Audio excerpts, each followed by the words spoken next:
आप सभी का स्टडी कॉपीज पे स्वागत है। आशा करते हैं आप लोग अच्छे से पढ़ाई कर रहे होंगे मन लगा करके। और यहाँ जो है ये मॉडर्न हिस्ट्री का छठा लेक्चर है। इससे पहले ऑलरेडी 5 लेक्चर आ चुके हैं, जा करके आप प्लेलिस्ट में देख सकते हैं। और वहाँ आपको एंशियंट, मिडिवल और जियोग्राफी, पॉलिटी, इकोनॉमी सब मिल जाएंगे, सारे लेक्चर मिल जाएंगे। तो ये घटना चक्र मैराथन की क्लासेज चल रही हैं क्वेश्चन आंसर की। और ये आपके UPSC, UPPSC, BPSC, SSC, RO सबके लिए बहुत ही ज़्यादा इंपॉर्टेंट है। तो मन लगा के पढ़ाई करते रहिए। तो चैनल को सब्सक्राइब कर लीजिए, वीडियो को लाइक करिए, शेयर करिए। तो चलिए शुरू करते हैं फिलहाल बिना आपका टाइम वेस्ट के, बिना किसी देरी के। पहला क्वेश्चन है, भारत में जिस राजनीतिक संगठन की स्थापना 1838 में हुई थी उसका नाम क्या था? जमींदारी एसोसिएशन था। देखिए, जमींदारी एसोसिएशन या लैंड होल्डर सोसाइटी की स्थापना 1838 में होती है। और कहाँ होती है? कलकत्ता में होती है। यह पहली राजनीतिक संगठन थी जिसने संगठित राजनीतिक प्रयासों का शुभारंभ किया तथा शिकायतों को दूर करने के लिए संवैधानिक उपचारों का प्रयोग किया। तो लैंड होल्डर सोसाइटी की स्थापना 1838 में थी, ये याद रखना है आपको। कलकत्ता में हुई थी, ये भी याद रखना है, दोनों चीज़ें याद रखनी है। देखिए, सेकंड नंबर क्वेश्चन है, निम्नलिखित में से किस एक ने सन 1875 में हाउस ऑफ कॉमन्स में एक याचिका प्रस्तुत करते हुए ब्रिटिश संसद में भारत के प्रत्यक्ष प्रतिनिधित्व की मांग जो है की थी? तो ये किसने किया था भाई? ये पूना सार्वजनिक सभा ने किया था। और पूना सार्वजनिक सभा की स्थापना जो होती है वो 1870 में होती है। कौन करते हैं इसकी स्थापना? एमजी रानाडे, महादेव गोविंद रानाडे जी करते हैं। और ये गोपाल कृष्ण गोखले के गुरु थे, ये भी याद रखना। गोपाल कृष्ण गोखले किसके गुरु थे? महात्मा गांधी के गुरु थे। और कौन थे? जीबी जोशी भी थे इनके साथ। रानाडे ने सभा को विलक्षण नेतृत्व प्रदान किया। 1875 ईस्वी में इस संस्था ने ब्रिटिश संसद में भारतीयों की प्रत्यक्ष प्रतिनिधित्व की मांग करते हुए हाउस ऑफ कॉमन्स के समक्ष याचिका प्रस्तुत की थी, याद रखिएगा। भारत संघ या इंडियन एसोसिएशन के संस्थापक कौन थे? तो सुरेंद्र नाथ बनर्जी थे। ये बहुत ही ज़्यादा इंपॉर्टेंट क्वेश्चन है, बहुत बार आ चुका है आपका कि भारत संघ या इंडियन एसोसिएशन की स्थापना किसने की? सुरेंद्र नाथ बनर्जी ने की थी। 26 जुलाई 1876 को सुरेंद्र नाथ बनर्जी थे और आनंद मोहन बोस थे। इन दोनों ने मिलकर के इंडियन एसोसिएशन की, या फिर जिसे हिंदी में भारत संघ कहेंगे, उसकी स्थापना करते हैं। और यह तत्कालीन राजनीतिक संस्थाओं में सबसे प्रमुख एवं महत्वपूर्ण थी। ठीक, वहीं लैंड होल्डर सोसाइटी की बात करें तो 1838 में उसकी स्थापना हुई थी। ठीक, पूना सार्वजनिक सभा की बात करें तो 1870 में हुआ था। ठीक, और इंडियन एसोसिएशन आपका 1876 में होता है, ये याद रखिएगा। फोर्थ नंबर क्वेश्चन है, निम्नलिखित में से कौन इंडियन एसोसिएशन का संस्थापक है? तो भाई एसएन बनर्जी, सुरेंद्र नाथ बनर्जी 1876 में, 26 जुलाई 1876। अगर डेट भी पूछ ले तो 26 जुलाई याद रखना है आपको। ठीक, वहीं पूना सार्वजनिक सभा 1870 है। और लैंड होल्डर सोसाइटी की बात करें तो आपका कब है? 1838। राष्ट्रीय कांग्रेस से पूर्व सबसे प्रमुख संस्था थी, कौन सी थी? Indian association of Calcutta. Surendranath Banerjee ने इसकी स्थापना की थी और 1876 में की थी। तो 6 नंबर क्वेश्चन है, सुरेंद्र नाथ बनर्जी को किस वर्ष भारतीय सिविल सर्विसेज से हटाया गया था? तो 1874 में हटा दिया गया था। सुरेंद्र नाथ बनर्जी द्वितीय भारतीय थे और जिन्होंने आईसीएस की परीक्षा उत्तीर्ण की थी। इनकी प्रथम नियुक्ति सिलाहट बांग्लादेश में हुई थी, असिस्टेंट मजिस्ट्रेट के पद पर हुई थी। यहीं पर मामूली भूल की वजह से 1874 में इन्हें पद से हटा दिया गया। ये दूसरे भारतीय थे, याद रखिएगा। 7 नंबर क्वेश्चन है, निम्नलिखित भारतीय नेताओं में से कौन एक ब्रिटिश द्वारा इंडियन सिविल सर्विसेज से बर्खास्त किए गए थे? तो ये आपके सुरेंद्र नाथ बनर्जी थे। 1874 में निकाल देते हैं। तो 76 में जो है इंडियन एसोसिएशन नाम का एक संघ बनाते हैं, भारत संघ जिसे कहते हैं। सुरेंद्र नाथ बनर्जी द्वारा स्थापित उस संगठन का नाम बतलाइए जिसका 1886 में इंडियन नेशनल कांग्रेस में विलय हो गया था। तो इंडियन नेशनल कॉन्फ्रेंस। ठीक, भारतीय राष्ट्रीय कांग्रेस का पहला अधिवेशन जो होता है वो 1885 में बम्बई में हुआ था, ये याद रखना हमेशा, बहुत बार क्वेश्चन आते हैं। ठीक, और इसके सभापति थे डब्ल्यू.सी. बनर्जी, व्योमेश चंद्र बनर्जी नामक एक बंगाली बैरिस्टर ने किया था।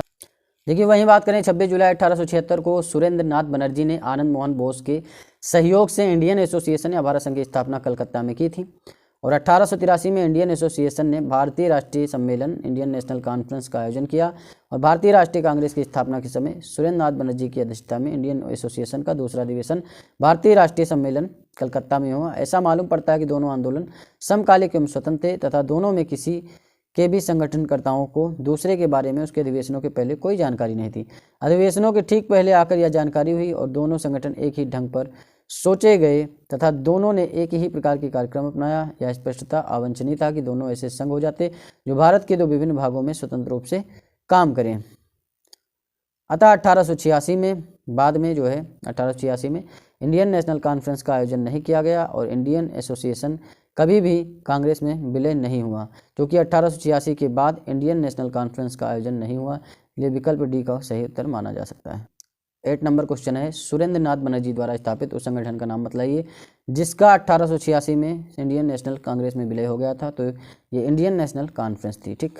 1886 में इसका विलय हो जाता है। राजनीतिक सुधारों को लेकर विरोध करने वाले पहले भारतीय कौन थे? तो राजा राम मोहन राय थे, जो राजनीतिक सुधारों को लेकर विरोध करने में सबसे आगे नजर आए, ठीक। और धार्मिक सुधारों में भी राजा राम मोहन राय ही थे। तो भारतीय राजा राम मोहन राय जो थे वो राजनीतिक सुधारों को लेकर विरोध करने वाले पहले भारतीय थे। इन्होंने 1815 में आत्मीय सभा की जो है गठन किया था, वहीं 1828 में जो है आपके क्या कहते हैं ब्रह्म समाज की स्थापना भी की थी। ये भी याद रखिएगा, ये भी बहुत इंपॉर्टेंट, ठीक। देखिए 10 नंबर क्वेश्चन है, निम्नलिखित को उनके संगठन के आधार पर क्रमवार सजाइए। देखिए बॉम्बे एसोसिएशन की बात करें तो दादा भाई नौरोजी ने इसकी स्थापना 1852 ईस्वी में की थी। वहीं इंडियन जो लीग है इसकी स्थापना कब हुई थी? 1875 में हुई थी, ठीक। वहीं इंडियन एसोसिएशन तो आपको पता है 1876 सुरेंद्र नाथ बनर्जी ने की थी। और मद्रास महाजन सभा 1884 में की गई थी। तो आप खुद ही सोचिए, 1852 फिर उसके बाद में 75 फिर 76 फिर 84, तो 1432 हो जाएगा। 1432 आपका डी में, डी आपका राइट आंसर हो जाएगा। मद्रास महाजन सभा की स्थापना कब हुई थी? तो 1884 में हुई थी, और यहाँ पर 1884 दे नहीं रखा, सब गलत हो जाएंगे, ठीक। देखिए 12 नंबर क्वेश्चन है, निम्नलिखित में से कौन 1885 में स्थापित बम्बई प्रेसिडेंसी एसोसिएशन के संस्थापकों में से एक था? तो फिरोज शाह मेहता थे, ठीक। 1885 ईस्वी में फिरोज शाह मेहता, बदरुद्दीन तैयब जी तथा के.टी. तेलंग के प्रयास से बम्बई प्रेसिडेंसी एसोसिएशन की स्थापना हुई थी। इसका उद्देश्य लोगों में राजनीतिक विचारों का प्रचार प्रसार करना था। बम्बई प्रेसिडेंसी एसोसिएशन की स्थापना किसने की थी? तो आपको पता है किसने की थी, फिरोज शाह मेहता और के.टी. तेलंग और बदरुद्दीन तैयब जी ने की थी। तो इसमें जो है के.टी. तेलंग हैं और W.C. बनर्जी जो है ये नहीं थे, फिरोज शाह मेहता थे, तैयब जी थे। तो उपयुक्त में से एक से अधिक हैं, तो ये आपका राइट आंसर हो जाएगा। 1885 में की गई थी इसकी स्थापना, ये भी याद रखना। देखिए 14 नंबर क्वेश्चन है, निम्न युगों में से कौन सुमेलित नहीं? अपना उत्तर दीजिए और दिए गए कोड से मिलान करिए। देखिए ब्रिटिश इंडिया सोसाइटी की जो बात करें तो इसकी स्थापना 1839 में लंदन में होती है, एकदम सही बात है। ईस्ट इंडिया एसोसिएशन की स्थापना कलकत्ता में नहीं, इसकी भी स्थापना लंदन में होती है। 1866 में इसकी स्थापना होती है। वही नेशनल इंडियन एसोसिएशन की स्थापना लंदन में होती है, बात सही है। इंडियन एसोसिएशन की स्थापना बम्बई में नहीं होती है, ये आपकी कलकत्ता में होती है, ठीक। कहाँ होती है? कलकत्ता में होती है। तो 2 और 4 आपका सही नहीं है, तो डी आपका राइट आंसर हो जाएगा। 15 नंबर क्वेश्चन है, निम्नलिखित में से कौन कांग्रेस के पूर्व चरण में स्थापित राजनीतिक संस्थाओं में से एक नहीं थी? तो दी इंडियन एसोसिएशन नहीं थी, ठीक। देखिए 16 नंबर क्वेश्चन है, नीचे 2 कथन दिए गए हैं, एक को अभिकथन और दूसरे को कारण कहा गया है। अभिकथन है कि भारतीय प्रश्नों पर विवेचना के लिए दादा भाई नौरोजी ने 1866 में लंदन में ईस्ट इंडिया एसोसिएशन का गठन किया, एकदम सही बात है। और कारण क्या है? वह ब्रिटिश जनमानस को प्रभावित करना चाहते थे। तो कथन भी सही है और कारण भी सही है, ठीक। तो क्या हो जाएगा आपका? सी राइट आंसर हो जाएगा। ए और आर दोनों सही और हर एक की सही व्याख्या भी करता है। प्री में आया हो क्वेश्चन है, यूपी आर प्री में। दादा भाई नौरोजी को grand old man of India भी कहा जाता है। दादा भाई नौरोजी ने 1866 ईस्वी में लंदन में ईस्ट इंडिया एसोसिएशन का गठन किया। इस संस्था के गठन के पीछे का उद्देश्य भारतीय विषयों पर चर्चा करना तथा भारत को लेकर ब्रिटिश जनता को जागरूक करना। दादा भाई नौरोजी ने poverty and un British rule in India नामक पुस्तक भी लिखी थी। देखिए निम्नलिखित संस्थाओं पर विचार करिए और यहाँ पर आपको बताना है कि इन संस्थाओं का सही कालानुक्रम क्या है। तो बंग भाषा प्रकाशिका सभा जो है वो 1836 में स्थापना हुई थी। लैंड होल्डर सोसाइटी 1838 में हुई थी संस्थापना इसकी, और बंगाल ब्रिटिश इंडिया सोसाइटी की 1873 में हुई थी, और इंडियन लीग की 1875 में हुई थी। तो सेम है कि 1836 के बाद 38 के बाद 73 के बाद 75, तो 1 2 3 4 आपका राइट आंसर हो जाएगा, ए ही सही हो जाएगा।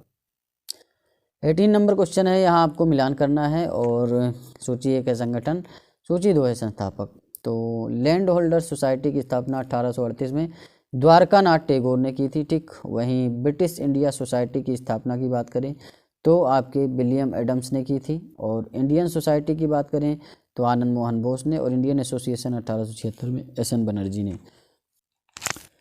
तो ए का चौथा हो जाएगा और बी का तीसरा, ए का चौथा बी का तीसरा आप देख सकते हैं, ए का चौथा बी का तीसरा आपका ए में है, तो ए ही राइट आंसर हो जाएगा। देखिए 19 नंबर क्वेश्चन है, सूची 1 को सूची 2 से सुमेलित करना है। सूची 1 ये है, सूची 2 ये है। तो इंडिया लीग की स्थापना शिशिर कुमार घोष ने की थी, एकदम सही है। इंडियन एसोसिएशन की स्थापना आनंद मोहन बोस ने की थी, ये भी सही है। भारतीय राष्ट्रीय उदार संघ की स्थापना आपकी किसने की थी? सुरेंद्र नाथ बनर्जी ने। वही यूनाइटेड इंडिया पेट्रियाटिक एसोसिएशन की स्थापना सैयद अहमद खान ने की थी। तो ए का 1, बी का 2, सी का 4, 1 2 4 3, 1 2 4 3 आपका डी में मिला, डी ही राइट आंसर हो जाएगा। देखिए 1875 में बंगाल में शिशिर कुमार घोष ने इंडिया लीग की स्थापना की, जिसका उद्देश्य था भारतीयों में राष्ट्रवाद की भावना को जगाना तथा राजनीतिक शिक्षा को प्रोत्साहित करना। वहीं 26 जुलाई 1876 को इंडिया लीग का स्थान इंडियन एसोसिएशन ने ले लिया। इसे आनंद मोहन बोस और सुरेंद्र नाथ बनर्जी ने स्थापित किया था। ठीक, जो इंडिया लीग थी 1875 में शिशिर कुमार घोष ने किया था, उसके बाद में आनंद मोहन बोस और सुरेंद्र नाथ बनर्जी ने 26 जुलाई 1876 को इंडियन एसोसिएशन की स्थापना की। इस संस्था का उद्देश्य मध्यम वर्ग को ही नहीं अपितु सर्वसाधारण को इसमें लाना था और इसलिए इसका चंदा 5 रुपये वार्षिक रखा गया था, जबकि ब्रिटिश इंडियन एसोसिएशन का चंदा 50 रुपये वार्षिक था। ठीक, शीघ्र ही इंडियन एसोसिएशन शिक्षित वर्ग के प्रतिनिधियों की मुख्य संस्था बन गई। भारतीय राष्ट्रीय उदारवादी संघ इंडियन नेशनल लिबरल फेडरेशन को सुरेंद्र नाथ बनर्जी और यूनाइटेड इंडिया पेट्रियाटिक एसोसिएशन को सैयद अहमद खान ने स्थापित किया था। ये 20 नंबर क्वेश्चन है। यहाँ सूची 1 को सूची 2 से मिलान करना है। इंडियन एसोसिएशन सुरेंद्र नाथ बनर्जी, ठीक, 1876 में इसकी स्थापना करते हैं। और पूना सार्वजनिक सभा महादेव गोविंद रनाडे करते हैं 1870 में। ठीक, वहीं जो है बम्बई प्रेसिडेंसी की स्थापना कौन करते हैं? ये आपके करते हैं फिरोज शाह मेहता। मद्रास महाजन सभा आनंद चार्लू। तो ए का दूसरा और बी का तीसरा और सी का चौथा, 2 3 4 1, 2 3 4 1 हो जाएगा।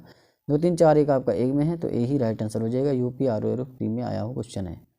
21 नंबर क्वेश्चन है, निम्नलिखित में से कौन सैयद अहमद खान के साथ यूनाइटेड इंडिया पेट्रियाटिक एसोसिएशन के संस्थापक थे? तो ये आपके राजा शिव प्रसाद थे। ठीक, एक राजनीतिक संगठन के रूप में यूनाइटेड इंडिया पेट्रियोटिक एसोसिएशन की स्थापना 1888 में सर सैयद अहमद खान तथा बनारस के राजा शिव प्रसाद सिंह ने की थी। ठीक, याद रखिएगा। और उक्त संगठन की स्थापना भारतीय राष्ट्रीय कांग्रेस के विरोध एवं मुस्लिम समुदाय एवं ब्रिटिश के मध्य घनिष्ठ संबंधों को विकसित करने के उद्देश्य से की गई थी। देखिए, एक राजनीतिक संगठन के रूप में यूनाइटेड इंडियन पेट्रियोटिक एसोसिएशन की स्थापना 1888 ईस्वी में सर सैयद अहमद खान तथा बनारस के राजा शिव प्रसाद सिंह ने की थी। ध्यातव्य है कि उक्त संगठन की स्थापना भारतीय राष्ट्रीय कांग्रेस के विरोध एवं मुस्लिम का समुदाय तथा ब्रिटिशों के मध्य घनिष्ठ संबंधों को विकसित करने के उद्देश्य से की गई थी। ये आप समझ सकते हैं। देखिए 22 नंबर क्वेश्चन है, निम्नलिखित युग्मों में से कौन सा सही सुमेलित नहीं है? देखिए एशियाटिक सोसाइटी ऑफ बंगाल 1784 एकदम सही है। एशियाटिक सोसाइटी ऑफ बॉम्बे 1804 सही है। Royal Asiatic society of great Britain 1823 में होता है इसका जो है, तो ये आपका गलत है। Land holder society of Bengal 1838 होता है, ये भी गलत है, 2 गलत हैं। कलकत्ता में एशियाटिक सोसाइटी ऑफ बंगाल की स्थापना 1784 में विलियम जोन्स ने की थी। ठीक, वारेन हेस्टिंग का टाइम पीरियड था। एशियाटिक सोसाइटी ऑफ बंगाल का संस्थापक विलियम जोन्स को माना जाता है। ठीक, ये आपका राइट आंसर हो जाएगा। ब्रिटिश इंडियन एसोसिएशन के प्रथम अध्यक्ष कौन थे? तो ये आप राधाकांत देव थे। ब्रिटिश इंडियन एसोसिएशन की स्थापना 1851 ईस्वी में कलकत्ता में हुई। इसके संस्थापक सदस्य राधाकांत देव, देवेंद्रनाथ टैगोर, हरिचंद मुखर्जी और राजेंद्र लाल मित्र थे। ठीक, देखिए 26 नंबर क्वेश्चन है। यहाँ सूची 1 को सूची 2 से मिलान करना है। और ब्रिटिश इंडियन एसोसिएशन की स्थापना किसने की थी? तो आपके राधाकांत देव ने की थी। और बॉम्बे प्रेसिडेंसी एसोसिएशन की स्थापना KT तेलंग ने की थी, तो 2 हो जाएगा। और सेंट्रल मोहम्मद नेशनल एसोसिएशन की स्थापना सैयद अमीर अली ने और servant of India society Gopal Krishna Gokhale. तो ए का तीसरा, बी का दूसरा, 3 2 और सी का जो है चौथा, 3 2 4 1 हो जाएगा। ठीक, 3 2 4 1 आपका बी में है, तो बी राइट आंसर हो जाएगा। ठीक, अब यहाँ भारतीय राष्ट्रीय कांग्रेस के ऊपर क्वेश्चन आंसर कराए जाएंगे। भारतीय राष्ट्रीय कांग्रेस की स्थापना की थी किसने की थी? A.O. ह्यूम ने की थी और 1885 में की थी। ठीक, याद रखिएगा। देखिए A.O. ह्यूम का फुल फॉर्म आ जाए तो एलन ऑक्टेवियन ह्यूम भारतीय सिविल सेवा के सेवानिवृत्त ब्रिटिश अधिकारी थे। ये शिमला में बस गए थे और 1884 ईस्वी में इन्होंने भारतीय राष्ट्रीय संघ इंडियन नेशनल यूनियन की स्थापना की, जो कि भारतीय राष्ट्रीय कांग्रेस का अग्रदूत माना जाता है। कलकत्ता, बम्बई तथा मद्रास का दौरा करने के उपरांत इन्होंने यह घोषणा की कि दिसंबर 1885 ईस्वी में भारतीय राष्ट्रीय संघ का एक सम्मेलन पुणे में आयोजित किया जाएगा, जिसमें तीनों महाप्रांतों के सभी भागों के शिक्षित प्रतिनिधि शामिल होंगे। लेकिन क्या हुआ कि पुणे में हैजा फैल गया और इसके कारण जो है सम्मेलन का स्थल तेजपाल संस्कृत विद्यालय बम्बई कर दिया गया। पहले पुणे में ये होने वाला था। तो भारतीय राष्ट्रीय कांग्रेस का पहला अधिवेशन 28 दिसंबर 1885 को हुआ। इसी सम्मेलन में दादा भाई नौरोजी के सुझाव पर इस संगठन का नाम भारतीय राष्ट्रीय कांग्रेस कर दिया गया। ठीक, तो कब हुआ? 28 दिसंबर 1885 को, और तेजपाल संस्कृत विद्यालय में। ठीक, भारतीय राष्ट्रीय कांग्रेस के संस्थापक कौन थे? तो ये एक असैनिक सेवक थे, असैनिक सेवक। भारतीय राष्ट्रीय कांग्रेस के संस्थापक कौन थे? तो ये एओ ह्यूम। देखिए एओ ह्यूम का फुल फॉर्म आ जाए तो एलन ऑक्टेवियन ह्यूम। ठीक, याद रखिएगा। भारतीय राष्ट्रीय कांग्रेस की स्थापना कब हुई? 28 दिसंबर 1885 को हुई है। ठीक, यहाँ देख सकते हैं 1885 में एओ ह्यूम ने की थी, और ये अवकाश प्राप्त अंग्रेज अधिकारी थे। इनका अधिवेशन 28 दिसंबर 1885 होता है और बम्बई स्थित गोकुलदास तेजपाल संस्कृत विद्यालय में आयोजित हुआ। इसमें कुल 72 प्रतिनिधियों ने भाग लिया। भारतीय राष्ट्रीय कांग्रेस के पहले अधिवेशन की अध्यक्षता व्योमेश चंद्र बनर्जी ने की थी। इसके प्रथम महासचिव जो थे एओ ह्यूम थे। अध्यक्षता किसने की थी? आपके व्योमेश चंद्र बनर्जी ने, और एओ ह्यूम इसके महासचिव थे। भारतीय राष्ट्रीय कांग्रेस के प्रथम अधिवेशन में 72 प्रतिनिधियों ने भाग लिया था, और ये गोकुलदास तेजपाल संस्कृत विद्यालय में हुआ था, मुंबई में। ठीक, भारतीय राष्ट्रीय कांग्रेस का प्रथम अधिवेशन मुंबई में होता है 28 दिसंबर 1885 को। भारतीय राष्ट्रीय कांग्रेस के पहले अध्यक्ष कौन थे? एओ ह्यूम थे। इनमें से किसने भारतीय राष्ट्रीय कांग्रेस के प्रथम वार्षिक अधिवेशन की अध्यक्षता की? तो आपके WC बनर्जी, व्योमेश चंद्र बनर्जी ने की थी, और आपके महासचिव कौन थे? एओ ह्यूम। 1885 में इंडियन नेशनल कांग्रेस का अध्यक्ष कौन था? तो व्योमेश चंद्र बनर्जी थे। ठीक, 28 दिसंबर 1885 को इसकी स्थापना होती है, और प्रथम अधिवेशन होता है गोकुलदास तेजपाल संस्कृत महाविद्यालय आपका बम्बई में। भारतीय राष्ट्रीय कांग्रेस के पहले अध्यक्ष कौन थे? व्योमेश चंद्र बनर्जी थे। निम्नलिखित में से कौन भारतीय राष्ट्रीय कांग्रेस का प्रथम अध्यक्ष था? तो प्रथम अध्यक्ष आपके WC बनर्जी थे। 1885 ईस्वी में WC बनर्जी द्वारा इंगित भारतीय राष्ट्रीय कांग्रेस के निम्न उद्देश्यों में से कौन सा नहीं था? ये आपको बताना है। देश के हितों की रक्षा करने वाले भारतीयों के बीच संपर्क और मित्रता बढ़ाना, सही है। देशवासियों के बीच जाति, संप्रदाय, प्रांतीय पक्षपातों की भावना को दूर करके उनमें राष्ट्रीय एकता की भावना को विकसित करना, ये भी सही है। वहीं तीसरा है शिक्षित वर्ग की पूर्ण सम्मति से महत्वपूर्ण और आवश्यक सामाजिक विषयों पर विचार प्रकट करना, ये नहीं था। ठीक, तो यही सही आंसर हो जाएगा।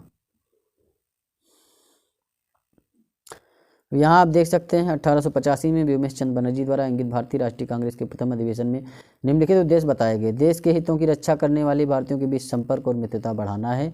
देशवासियों के बीच जाति, संप्रदाय, प्रांतीय पक्षपातों की भावना को दूर करके उनमें राष्ट्रीय एकता की भावना को विकसित करना है। भारत के सभी वर्गों एवं समुदायों को एकत्रित करके उनमें एक राष्ट्र की भावना उत्पन्न करना है। जनता की मांगों का सूत्रीकरण और उसका प्रस्तुतिकरण करना है, सारी चीज़ें हैं। भारतीय राष्ट्रीय कांग्रेस का 1885 में महासचिव कौन बने थे? तो एओ ह्यूम थे। ठीक, भारतीय राष्ट्रीय कांग्रेस की स्थापना के समय भारत का वायसराय कौन था? तो लॉर्ड डफरिन थे, याद रखिएगा। जब भारतीय राष्ट्रीय कांग्रेस की स्थापना होती है तो लॉर्ड डफरिन होते हैं, और इनका कार्यकाल होता है 1884 से 88, ये भी याद रखना। लॉर्ड डफरिन वायसराय थे, इनका कार्यकाल था 1884 से 88, और इसी बीच में 1885 में स्थापना हो जाती है, मतलब एक साल इनके आने के बाद। उसने कांग्रेस का यह कहकर मजाक उड़ाया था कि यह सूक्ष्मदर्शी अल्पसंख्यक की संस्था है। ध्यातव्य है कि लॉर्ड डफरिन के कार्यकाल में भारतीय राष्ट्रीय कांग्रेस की स्थापना को एक महत्वपूर्ण घटना माना जाता है। निम्न गवर्नर जनरलों में से किसने कांग्रेस को अत्यधिक अल्पसंख्यक लोगों का प्रतिनिधित्व करने वाली कहकर उपहास उड़ाया था? तो यह आपके लॉर्ड डफरिन ने उड़ाया था। 1885 में भारतीय राष्ट्रीय कांग्रेस की स्थापना के समय गवर्नर जनरल कौन थे? तो ये आपके लॉर्ड डफरिन थे। 1884 से 88 तक इनका कार्यकाल रहता है। एजे वायसराय। लॉर्ड डफरिन के वायसराय काल की एक महत्वपूर्ण घटना क्या थी? तो भारतीय राष्ट्रीय कांग्रेस का गठन। आप देख सकते हैं भारतीय राष्ट्रीय कांग्रेस की स्थापना हुई थी, सी यहाँ पर राइट आंसर हो जाएगा। किसने कांग्रेस को सूक्ष्मदर्शी अल्पसंख्यक जनता का प्रतिनिधि बताते हुए उसका मजाक उड़ाया था?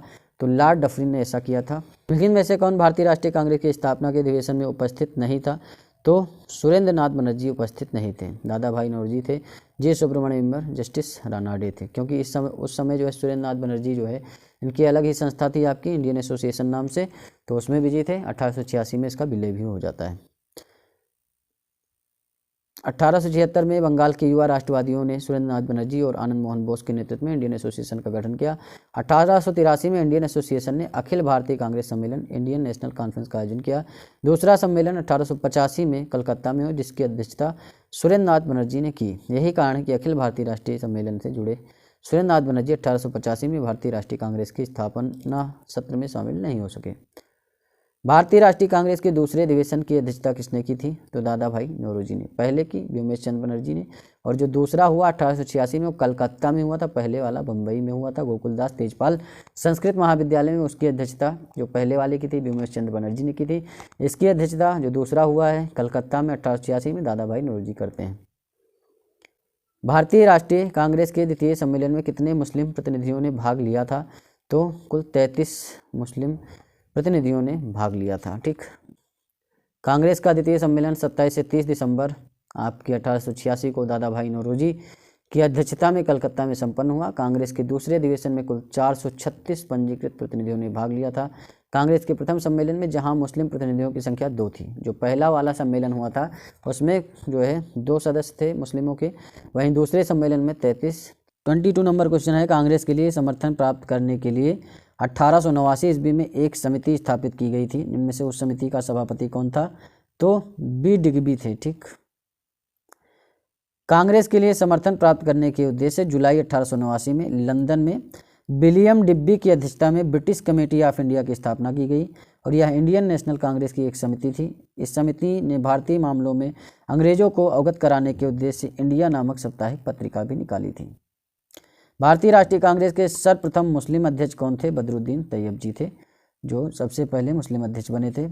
और भारतीय राष्ट्रीय कांग्रेस के सर्वप्रथम मुस्लिम अध्यक्ष होने का गौरव बदरुद्दीन तैयब जी को है। ये भारतीय राष्ट्रीय कांग्रेस के 27 से 30 दिसंबर 1887 को मद्रास में संपन्न हुए तीसरे अधिवेशन के अध्यक्ष थे। तो ये पहले के व्योमेश चंद्र बनर्जी थे जो बम्बई में हुआ, दूसरा जो कलकत्ता में हुआ उसमें दादा भाई नौरोजी थे, और तीसरा जो मद्रास में होता है 1887 में उसके आपके बदरुद्दीन तैयब जी थे। भारतीय राष्ट्रीय कांग्रेस का पहला मुस्लिम अध्यक्ष बदरुद्दीन तैयब जी, मद्रास में हुआ था ये अधिवेशन 1887 में। देखिए 25 नंबर क्वेश्चन है, भारतीय राष्ट्रीय कांग्रेस के द्वितीय मुस्लिम अध्यक्ष कौन थे? रहमतुल्लाह मोहम्मद सयानी थे। पहले आपके कौन थे? पहले आपके थे बदरुद्दीन तैयब जी मद्रास में, तीसरा जो आपका कांग्रेस का अधिवेशन होता है। भारतीय राष्ट्रीय कांग्रेस के द्वितीय मुस्लिम अध्यक्ष रहमतुल्लाह मोहम्मद सयानी थे। ध्यातव्य है कि भारतीय राष्ट्रीय कांग्रेस का 12वां अधिवेशन जो हुआ था वो कलकत्ता में हुआ था। ठीक, 1896 में रहमतुल्लाह सयानी की अध्यक्षता में यह आयोजित हुआ है। देखिए 26 नंबर क्वेश्चन है, निम्नलिखित कथनों पर विचार कीजिए। भारतीय राष्ट्रीय कांग्रेस की प्रथम महिला अध्यक्ष सरोजनी नायडू थी, तो ऐसा नहीं, जो पहली महिला अध्यक्ष थी एनी बेसेंट थी 1917 में जो अधिवेशन हुआ था। और भारतीय राष्ट्रीय कांग्रेस के प्रथम मुस्लिम अध्यक्ष बदरुद्दीन तैयब जी थे, एकदम सही बात है।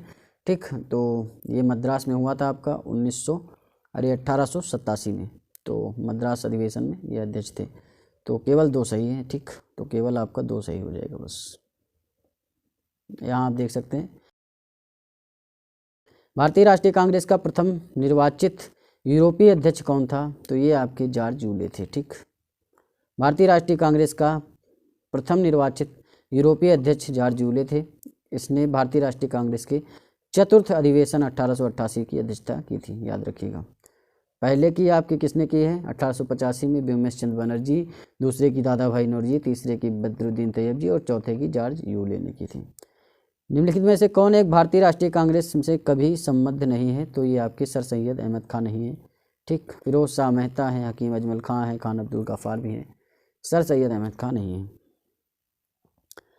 सर सैयद अहमद खां भारतीय राष्ट्रीय कांग्रेस से कभी संबंध नहीं है। 1857 के विद्रोह के समय वह कंपनी की न्यायिक सेवा में थे। वह कंपनी के प्रति पूर्णतः राजभक्त थे। और W हंटर ने अपनी पुस्तक इंडियन मुसलमान में सरकार को यह सलाह दी थी कि वह मुसलमानों से समझौता कर उन्हें कुछ रियायतें देकर अपनी ओर मिलाए। इसी सुझाव पर कार्य करते हुए ब्रिटिश सरकार ने भारतीय राष्ट्रीय कांग्रेस के विरुद्ध सर सैयद अहमद खान को तैयार किया। कभी हिंदू मुस्लिम एकता के हिमायती रहे सर सैयद अहमद कांग्रेस के प्रबलतम शत्रु बन गए। अंग्रेजों के प्रति निष्ठा व्यक्त करने के लिए उन्होंने राजभक्त मुसलमान पत्रिका का प्रकाशन प्रारंभ किया तथा बनारस के राजा शिव प्रसाद के सहयोग से देशभक्त एसोसिएशन की स्थापना भी की। ठीक, निम्नलिखित में से कौन भारतीय राष्ट्रीय कांग्रेस का अध्यक्ष कभी नहीं चुना जा सका? तो बाल गंगाधर तिलक आपका राइट आंसर हो जाएगा। लाला लाजपत राय, जिन्हें लोग प्रायः शेरे पंजाब कहते थे, 1920 में कलकत्ता के विशेष अधिवेशन में भारतीय राष्ट्रीय कांग्रेस के अध्यक्ष बने। वे अनहैप्पी इंडिया के लेखक भी हैं। श्रीमती एनी बेसेंट आंग्ल आयरलैंड से थी। वर्ष 1907 से 1933 तक थियोसॉफिकल सोसाइटी की प्रधान रही। 1916 में होम रूल लीग का गठन किया और 1917 में भारतीय राष्ट्रीय कांग्रेस की पहली महिला अध्यक्ष भी बनी। मोतीलाल नेहरू 1919-1928 में कांग्रेस के अध्यक्ष रहे। 1923 में उन्होंने स्वराज पार्टी की स्थापना भी की। ठीक, और बाल गंगाधर तिलक महाराष्ट्र के चित्तपावन ब्राह्मण थे। उन्होंने केसरी तथा मराठा का संपादन किया और स्वराज मेरा जन्मसिद्ध अधिकार है का प्रसिद्ध नारा दिया, किंतु वे कांग्रेस के अध्यक्ष कभी नहीं रहे। ठीक, निम्नलिखित में से किसने कभी भी भारतीय राष्ट्रीय कांग्रेस के किसी भी अधिवेशन में भाग नहीं लिया? तो बाल गंगाधर तिलक ने ऐसा काम नहीं किया। लाला लाजपत राय, गोपाल कृष्ण गोखले, सुभाष चंद्र बोस सब ने किया। लाल, बाल और पाल त्रिगुट का कौन व्यक्ति भारतीय राष्ट्रीय कांग्रेस का अध्यक्ष हुआ है? तो लाला लाजपत राय हुए हैं। ठीक, बाल गंगाधर तिलक और विपिन चंद्र पाल नहीं हुए हैं। निम्न में से कौन भारतीय कांग्रेस की अध्यक्ष रही हैं? कौन रही हैं? तो एनी बेसेंट रही हैं और सरोजनी नायडू भी रही हैं, सुचेता कृपलानी, ये सब नहीं रही, विजयलक्ष्मी पंडित कोई नहीं।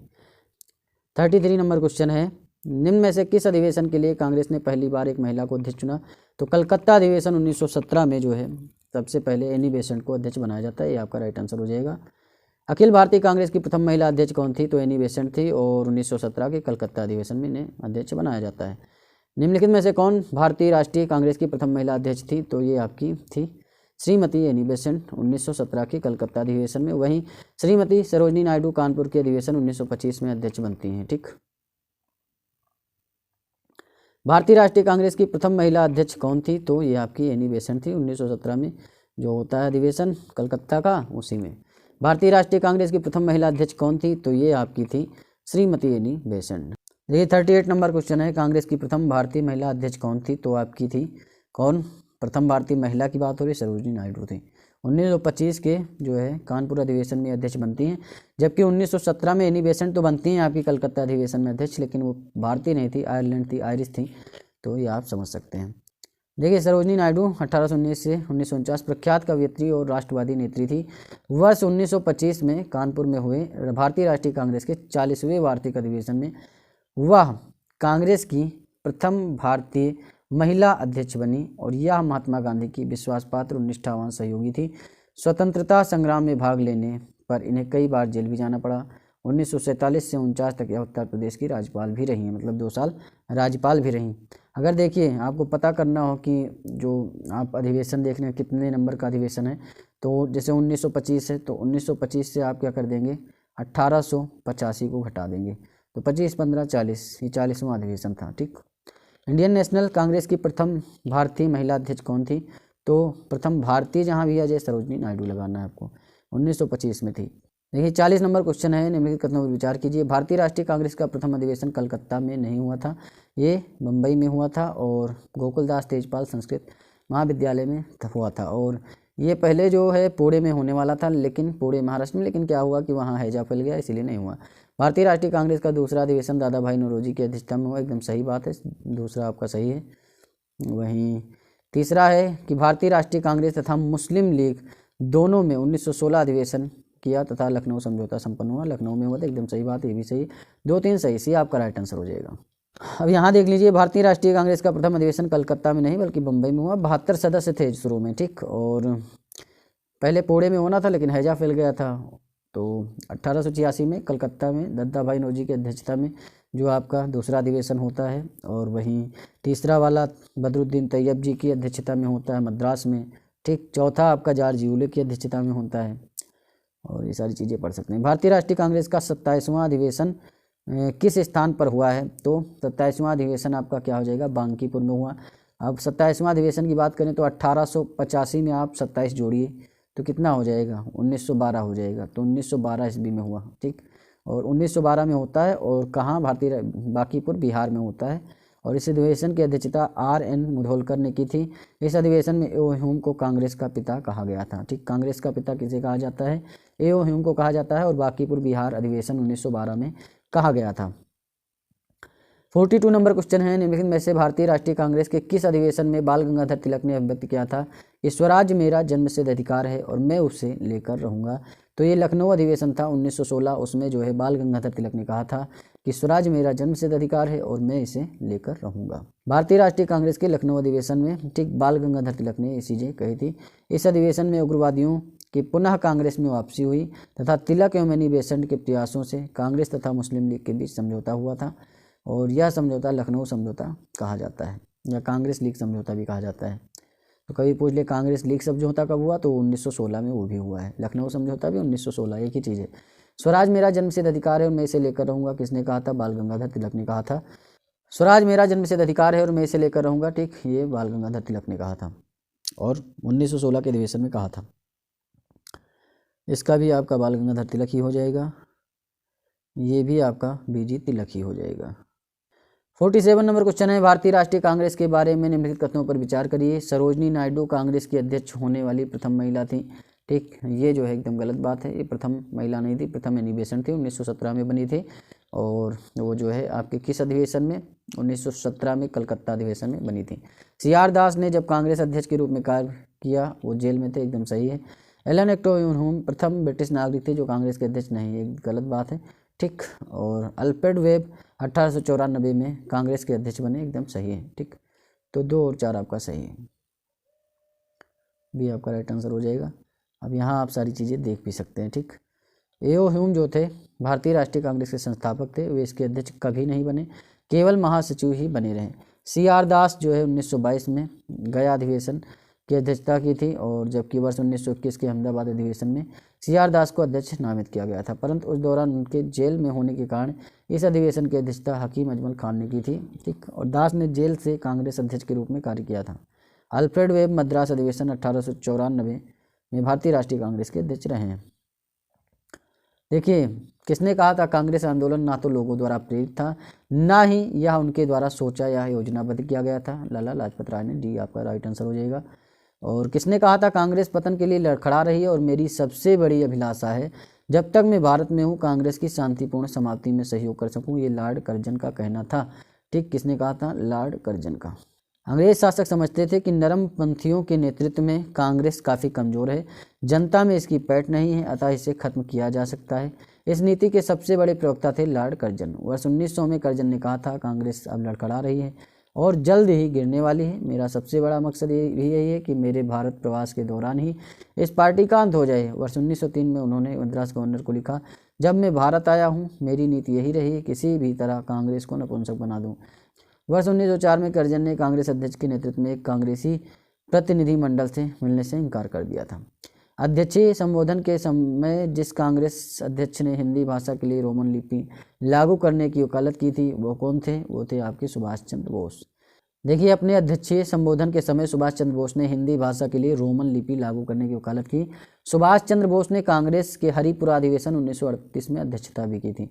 भारत के स्वातंत्र प्राप्ति के बाद निम्नलिखित में से किसने सुझाव दिया था कि भारतीय राष्ट्रीय कांग्रेस को समाप्त कर दिया जाए? तो महात्मा गांधी ने कहा था, ठीक। 52 नंबर क्वेश्चन है, अमृतसर के भारतीय राष्ट्रीय कांग्रेस अधिवेशन जो 1919 में हुआ के प्रस्ताव के अनुसार महात्मा गांधी द्वारा कांग्रेस का नया संविधान लिखने हेतु निम्नलिखित में से किन्हें उनके सहयोग हेतु चुना गया था?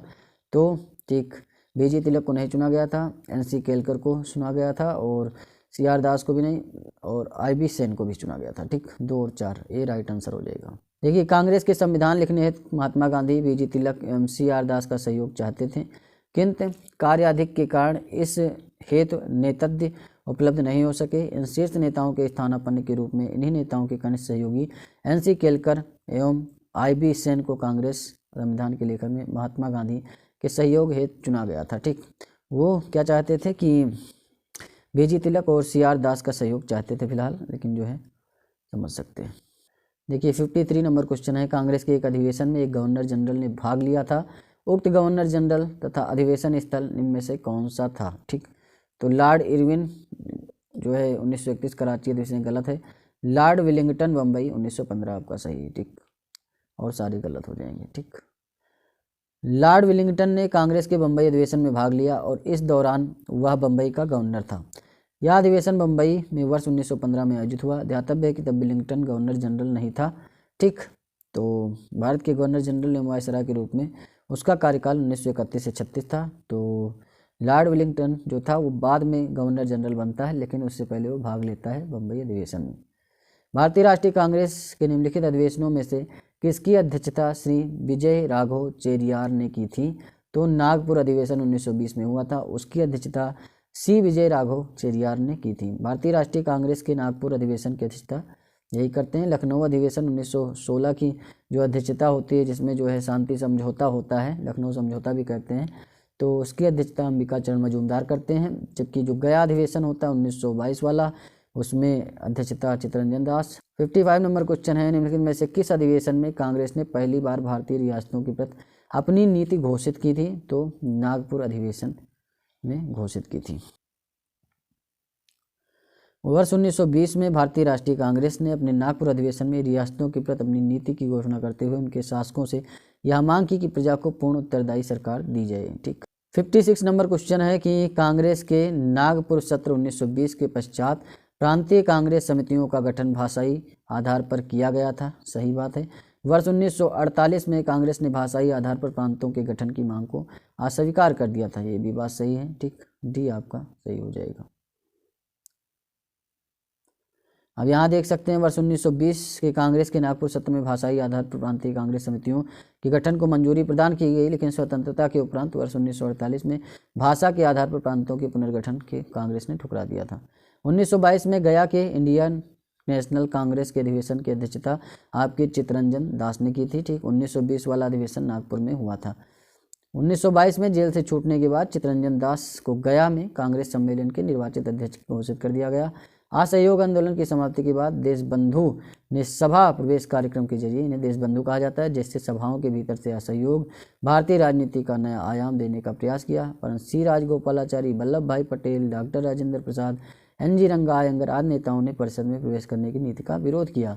इस अधिवेशन में काउंसिल में प्रवेश न लेने के प्रस्ताव पारित हुए। फलस्वरूप चित्तरंजन दास ने त्यागपत्र दे दिया। इसके उपरांत उन्होंने कांग्रेस के भीतर से स्वराज पार्टी की स्थापना भी कर ली। निम्नलिखित में से किसने अखिल भारतीय हरिजन सेवक संघ की स्थापना 1932 में की थी?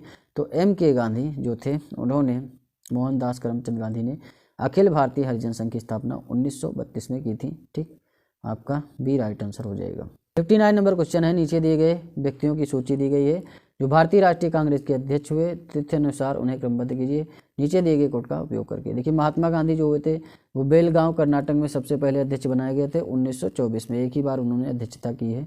ठीक, जवाहरलाल नेहरू की बात करें तो इन्होंने 1929 के लाहौर में जो है अध्यक्षता की, फिर 1936 में ये जो है 2 बार अध्यक्षता करते हैं, एक बार फैजपुर की, एक बार लखनऊ की। ठीक, तो वल्लभ भाई पटेल 1931 कराची अधिवेशन और श्रीमती सरोजनी नायडू 1925। तो इस तरीके से आप देख सकते हैं 1924 के बाद 25 आएगा, तो 1 के बाद 4 और 4 के बाद आपका जवाहरलाल नेहरू आएंगे और फिर 3, 1 4 2 3 हो जाएगा। तो 1 4 2 3 आपका सी में है, सी ही राइट आंसर हो जाएगा, बस आगे नहीं सोचना है। ठीक, भारतीय राष्ट्रीय कांग्रेस के 1924 के अधिवेशन में महात्मा गांधी द्वारा मात्र 1 बार अध्यक्षता की गई थी। वो कहाँ की गई थी? बेलगांव में की गई थी, कर्नाटक में पड़ता है। भारतीय राष्ट्रीय कांग्रेस का मात्र अधिवेशन जिसकी अध्यक्षता महात्मा गांधी ने की थी, तो बेलगांव कर्नाटक। ठीक, महात्मा गांधी ने भारतीय राष्ट्रीय कांग्रेस के किस अधिवेशन की अध्यक्षता की थी? तो 1924। ठीक, बेलगांव कर्नाटक। 63 नंबर क्वेश्चन है, यहाँ आपको सूची 1 को सूची 2 से मिलान करना है। यहाँ आपके अध्यक्ष हैं और कब उन्होंने अध्यक्षता की आपको बताना है। तो अबुल कलाम आज़ाद की बात करें, इन्होंने रामगढ़ 1940 में अध्यक्षता की थी। और सरोजनी नायडू तो आपको पता है 1925 के कानपुर अधिवेशन में। मोतीलाल नेहरू जो होते हैं ये अमृतसर अधिवेशन की अध्यक्षता करते हैं 1919 में। वहीं डॉक्टर राजेंद्र प्रसाद 1934 बम्बई अधिवेशन की अध्यक्षता करते हैं। तो ए का आपका चौथा हो जाएगा और बी का हो जाएगा तीसरा। ए का चौथा, बी का तीसरा। तो ए का चौथा, बी का तीसरा आपका डी में, तो डी ही राइट आंसर हो जाएगा। UPRO में आया हो क्वेश्चन है। देखिए 64 नंबर क्वेश्चन है, यहाँ मिलान करना। सूची 1 स्थान है, सूची 2 आपका वर्ष है। तो मेरठ जो होता है, मेरठ आपका कहाँ? मेरठ 1946 में होता है। कानपुर आपको पता है 1925 में सरोजनी नायडू जी अध्यक्षता करती हैं। और अंबिका चरण मजूमदार लखनऊ अधिवेशन की अध्यक्षता करते हैं 1916 में। बनारस अधिवेशन आपका 1905 में होता है। तो इसके जो है करते हैं वो क्या कहते हैं, दादा भाई नौरोजी। तो यहाँ आप देख सकते हैं ए का तीसरा हो जाएगा, बी का चौथा, 3 4 और सी का पहला। 3 4 1 2 हो जाएगा।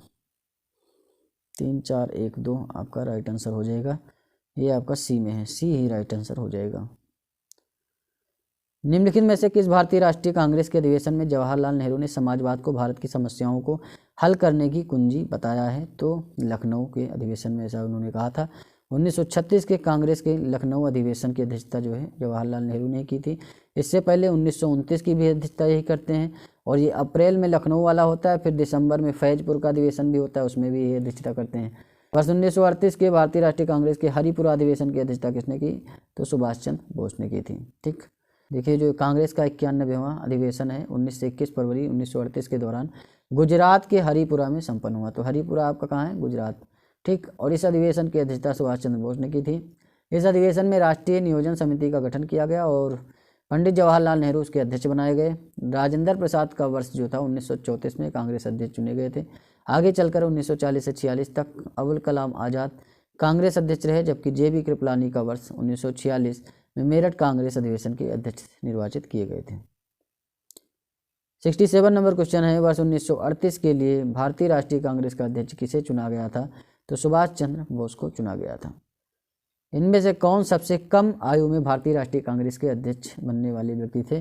तो अबुल कलाम आज़ाद जो हैं वो सबसे कम आयु के जो है व्यक्ति थे जो भारतीय राष्ट्रीय कांग्रेस के अध्यक्ष बने। देखिए, मौलाना अबुल कलाम आज़ाद की बात करें तो 1888 से 1958 इनका जन्मकाल होता है। ठीक, मतलब जीवन का पीरियड जो होता है 1888 में पैदा होते हैं, 1958 में ख़त्म हो जाते हैं। वर्ष 1932 में दिल्ली में आयोजित भारतीय राष्ट्रीय कांग्रेस के विशेष सत्र में अध्यक्ष बनाए गए थे। वह भारतीय राष्ट्रीय कांग्रेस के अध्यक्ष पद धारण करने वाले सबसे कम उम्र के व्यक्ति थे।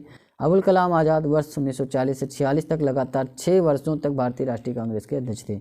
आज़ादी के पूर्व यह सबसे लंबा कार्यकाल था। जवाहरलाल नेहरू जो है 1929 में कांग्रेस के लाहौर अधिवेशन की अध्यक्षता करते हैं। आनंद मोहन बोस ने 1898 में कांग्रेस के मद्रास अधिवेशन की। भूपेंद्र नाथ बोस ने जो है 1914 में कांग्रेस के मद्रास अधिवेशन की अध्यक्षता की।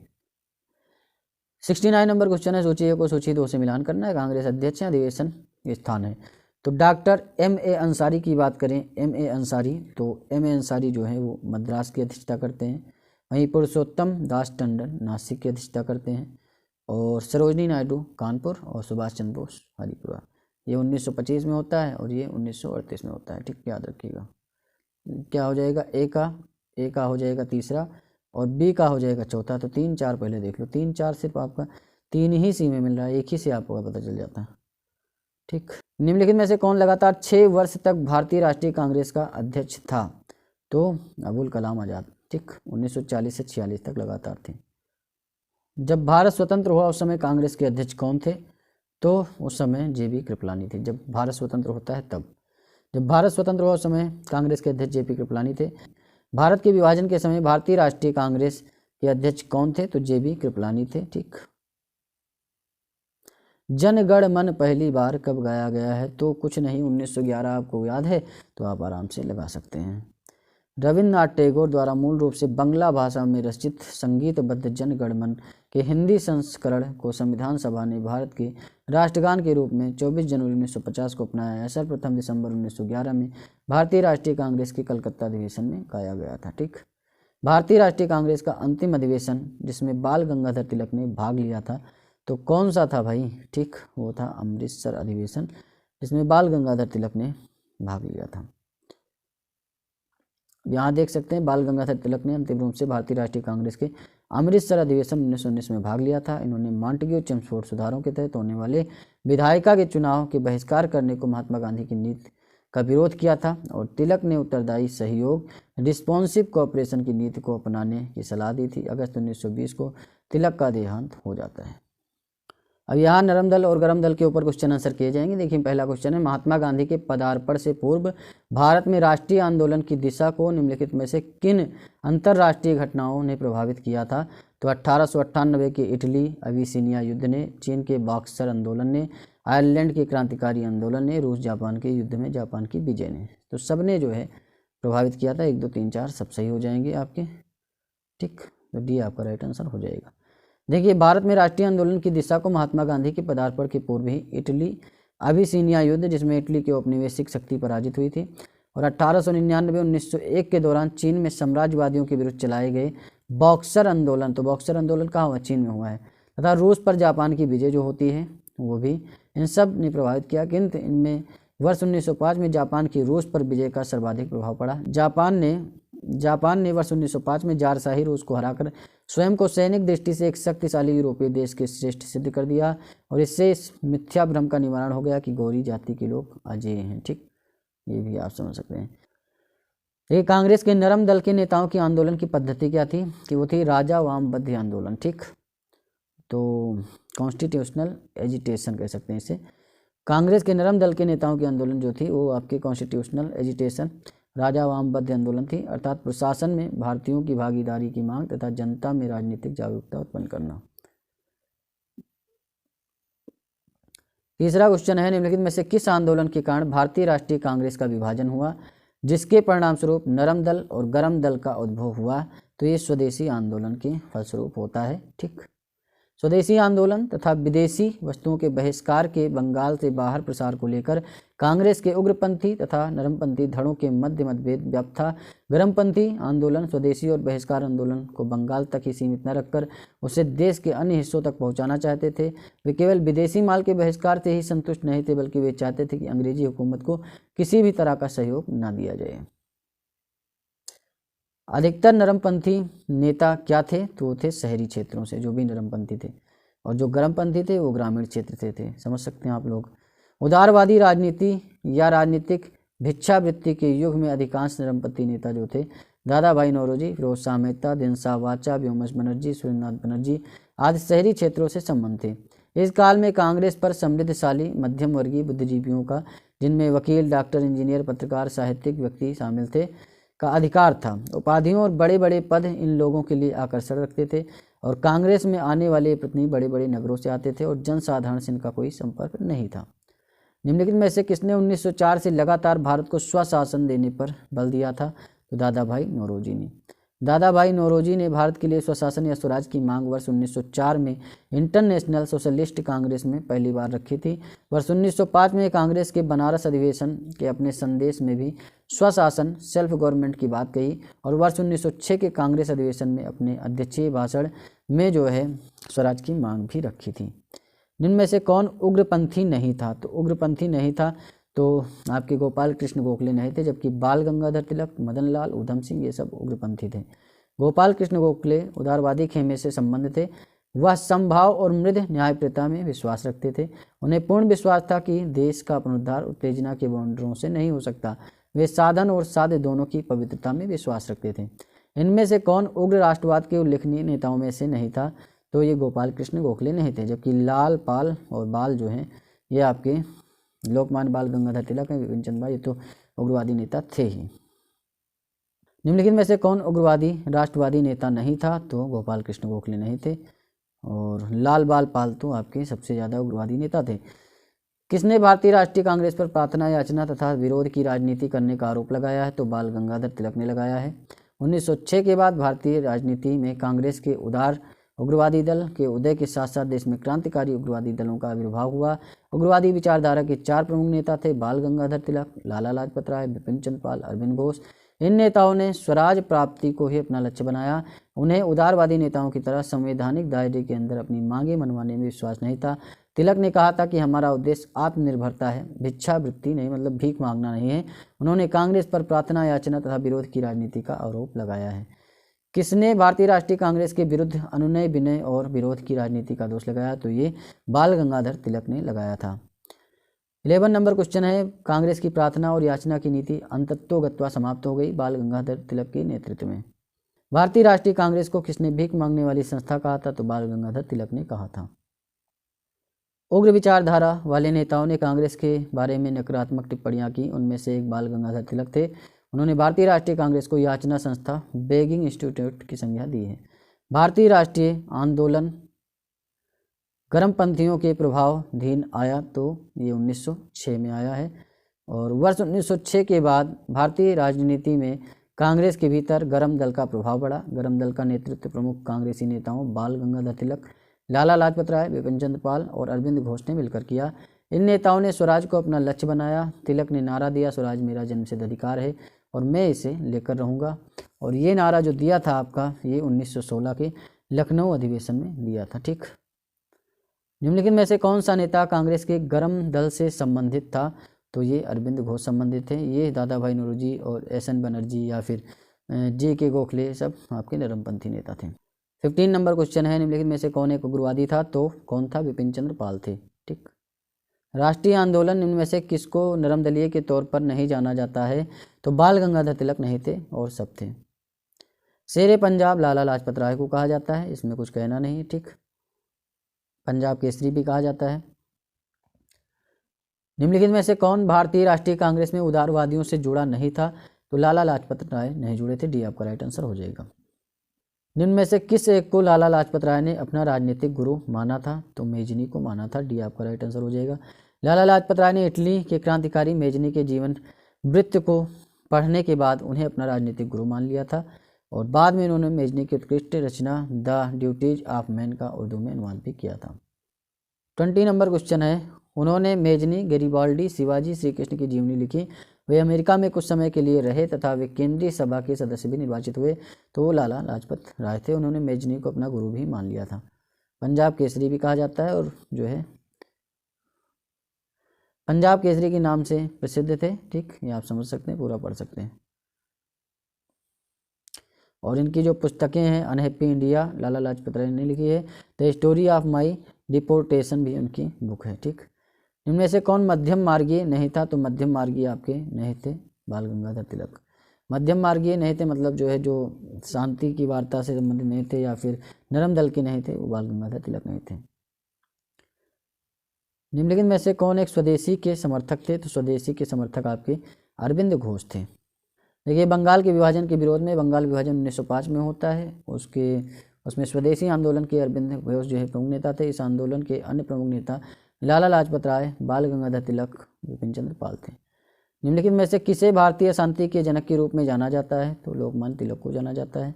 ठीक, तिलक सेवा और बलिदान में विश्वास करते थे। उनमें सरकार की सत्ता को चुनौती देने का साहस था।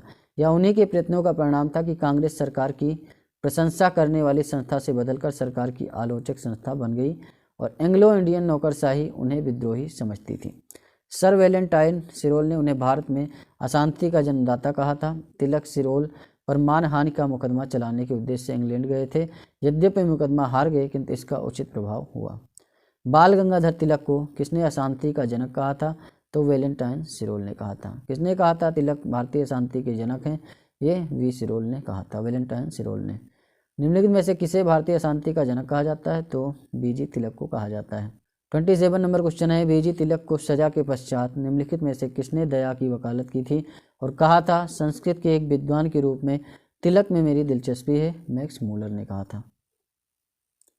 बाल गंगाधर तिलक को सजा सुनाए जाने के पश्चात जो प्रसिद्ध विद्वान मैक्स मूलर ने दया की वकालत करते हुए कहा था कि संस्कृत के एक विद्वान के रूप में तिलक में मेरी दिलचस्पी है।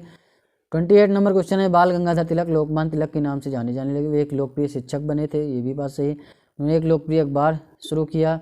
सरकार ने उन्हें रैंड मर्डर केस में अभियुक्त भी बनाया। शिवाजी और गणपति उत्सव भी मनाया। तो ये सारी चीज़ें हैं, तो उपयुक्त में से सब बहुत सारी चीज़ें, ये राइट आंसर हो जाएगा। 1908 में 6 वर्ष के कारावास की सजा स्वतंत्रता संग्राम के किस उग्रवादी नेता को दी गई थी? तो 1908 में जो 6 वर्ष की सजा दी गई थी बाल गंगाधर तिलक को दी गई थी। केसरी में प्रकाशित लेखों के आधार पर राजद्रोह का मुकदमा चलाकर 6 वर्ष की सजा दी गई थी। 1908 में बाल गंगाधर तिलक को सजा कितने साल की हुई थी? तो 6 साल की हुई थी। 31 नंबर क्वेश्चन है, भारत के स्वतंत्रता आंदोलन के प्रारंभिक दौर में उग्रवादी विचारधारा को निम्नलिखित में से कौन सा एक निरूपित करता है? आयातित वस्तु पर देशज वस्तुओं को प्रश्रय देकर देशज वस्तुओं के उत्पादन को बढ़ावा देना? नहीं, ऐसा नहीं है। संवैधानिक साधनों एवं याचिकाओं के स्थान पर आक्रामक साधनों से स्वशासन प्राप्त करना? ऐसा सही, भी आपका राइट आंसर हो जाएगा। यहाँ आप देख सकते हैं, जहाँ उदारवादी दल संवैधानिक आंदोलन में अंग्रेजों की न्यायप्रियता में, वार्षिक सम्मेलनों में, भाषणों देने में, प्रस्ताव पारित करने में और इंग्लैंड में शिष्टमंडल भेजने में विश्वास करता था, वहीं दूसरी ओर उग्रवादी दल आक्रामक प्रतिरोध, सामूहिक आंदोलन, आत्म बलिदान के लिए दृढ़ निश्चय में विश्वास करता था। इनके लिए स्वराज का अर्थ विदेशी नियंत्रण से पूर्ण स्वतंत्रता था, जबकि उदारवादी दल के स्वराज का अर्थ साम्राज्य के अंदर औपनिवेशिक स्वशासन था। 32 नंबर क्वेश्चन है, भारतीय मुसलमान सामान्य रूप से उग्रवादी आंदोलन की ओर आकर्षित नहीं हुआ, इसका कारण क्या था? उन पर सर सैयद अहमद खान का प्रभाव? ऐसा नहीं है। उग्रवादी नेताओं का मुस्लिम विरोधी दृष्टिकोण? नहीं। मुस्लिम आकांक्षाओं के प्रति उदासीनता का भाव? नहीं। उग्रवादियों की हिंदू अतीत का राग अलापने की नीति? ये आपका सही हो जाएगा। भारतीय मुसलमान सामान्य रूप से उग्रवादी आंदोलन की ओर आकर्षित नहीं हुए क्योंकि उग्रवादी नेता हिंदू अतीत को वापस लाने की बात करते थे। अरविंद घोष ने कहा था, स्वतंत्रता हमारे जीवन का उद्देश्य है और हिंदू धर्म ही हमारे इस उद्देश्य की पूर्ति करेगा। राष्ट्रीयता एक धर्म है और वह ईश्वर की देन है। देखिए 33 नंबर क्वेश्चन है, बाल गंगाधर तिलक सांप्रदायिकतावादी थे? ऐसा नहीं है। उन्होंने धर्म का राजनीतिक अस्त्र के रूप में प्रयोग किया, ये एकदम सही बात है। तो ए गलत है, आर सही है। ठीक, ए गलत है, आर सही है आपका। तो ए आपका गलत हो जाएगा, आर सही है। अब यहाँ आप सारी चीज़ें देख भी सकते हैं। ठीक, ए गलत क्यों है और आर सही क्यों है? तिलक सांप्रदायिकतावादी नहीं थे, वे प्रथम राष्ट्रवादी नेता थे जिन्होंने जनता से निकट का संबंध स्थापित करने का प्रयत्न किया और इस दृष्टि से वे महात्मा गांधी के अग्रगामी थे। इस उद्देश्य से उन्होंने अखाड़े, लाठी क्लब, गोहत्या विरोधी सभाएं स्थापित की। उन्होंने महाराष्ट्र में शिवाजी महोत्सव तथा गणपति पर्व आरंभ किए ताकि जनता में राष्ट्र सेवा की भावना जगे और इस प्रकार उन्होंने धर्म का राजनीतिक अस्त्र के रूप में तो प्रयोग किया, परंतु इसका उद्देश्य सांप्रदायिकतावादी नहीं बल्कि जनजागरण था। 34 नंबर क्वेश्चन है, महाराष्ट्र में गणपति का पर्व का श्री गणेश किसने किया? तो बाल गंगाधर तिलक ने किया। गणपति उत्सव और शिवाजी महोत्सव दोनों जो है शुरू किया था आपके बाल गंगाधर तिलक ने। निम्नलिखित में से किसने महाराष्ट्र के गणपति उत्सव का ऐसा कायाकल्प किया कि वह एक राष्ट्रीय उत्सव हो गया और उसका स्वरूप राजनीतिक हो गया? तो ये बाल गंगाधर तिलक ने किया था। डी आपका राइट आंसर हो जाएगा। महात्मा गांधी के साथ निम्न मुसलमानों में से किसने बाल गंगाधर तिलक की अर्थी उठाई थी? तो किसने उठाई थी? शौकत अली ने उठाई थी। बाल गंगाधर तिलक की 1 अगस्त 1920 को हुई मृत्यु के बाद उनकी अर्थी को महात्मा गांधी के साथ मौलाना शौकत अली तथा डॉक्टर सैफुद्दीन किचलू ने उठाया था। मौलाना हसरत मोहानी ने उस समय शोक गीत पढ़ा था। ठीक, ये आप समझ सकते हैं। तो यहीं पर विश्राम लेंगे, इसके बाद नेक्स्ट क्लास आपकी आएगी। तो मन लगा कि पढ़ाई करते रहिए और चैनल को सब्सक्राइब करिए, वीडियो को लाइक करिए, शेयर करिए। मिलते हैं नेक्स्ट वीडियो में। धन्यवाद, थैंक यू, शुक्रिया।